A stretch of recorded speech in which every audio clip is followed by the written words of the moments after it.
Il y a bien longtemps, dans la savane africaine, les animaux vivaient en harmonie.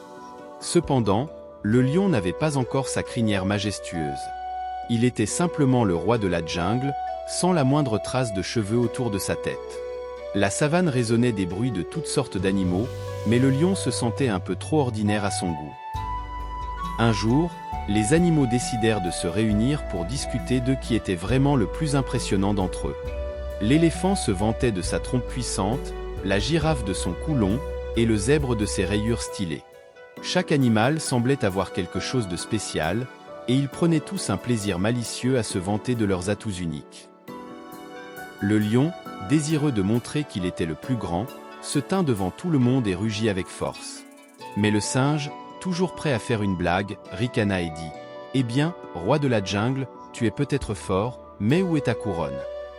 Les autres animaux éclatèrent de rire, ce qui vexa profondément le lion. Le lion, vexé, décida qu'il devait trouver quelque chose pour prouver sa royauté. Il se mit en quête de la coiffure parfaite. Il essaya d'abord un chapeau de paille, mais les animaux se moquaient de lui. Ensuite, il tenta une couronne de feuilles, mais cela ne fit qu'intensifier les rires. Le lion savait qu'il devait trouver quelque chose de vraiment spécial. Un jour, en errant dans la savane, le lion rencontra un babouin, célèbre pour être le meilleur coiffeur des environs. Le babouin proposa au lion une transformation qui changerait sa vie. « Fais-moi confiance, dit le babouin, j'ai une idée qui te plaira. » Le lion, désespéré et curieux, accepta de tenter le coup. Après quelques heures de travail acharné, le babouin annonça « Voilà, Majesté, votre nouvelle crinière est prête. » Le babouin avait travaillé avec soin et précision, utilisant tout son savoir-faire pour créer une crinière parfaite. Le lion sentait déjà la différence, mais il était impatient de voir le résultat final. Le lion se regarda dans le miroir et ne put en croire ses yeux. Il avait maintenant une crinière épaisse et imposante, digne d'un roi. Il se tourna et se retourna, admirant sa nouvelle apparence sous tous les angles. Pour la première fois, il se sentait vraiment royal.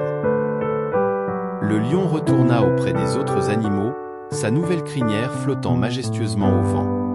Les autres animaux étaient impressionnés et jaloux. Même le singe ne put s'empêcher de l'applaudir. Le lion marchait avec fierté, sentant les regards admiratifs se poser sur lui.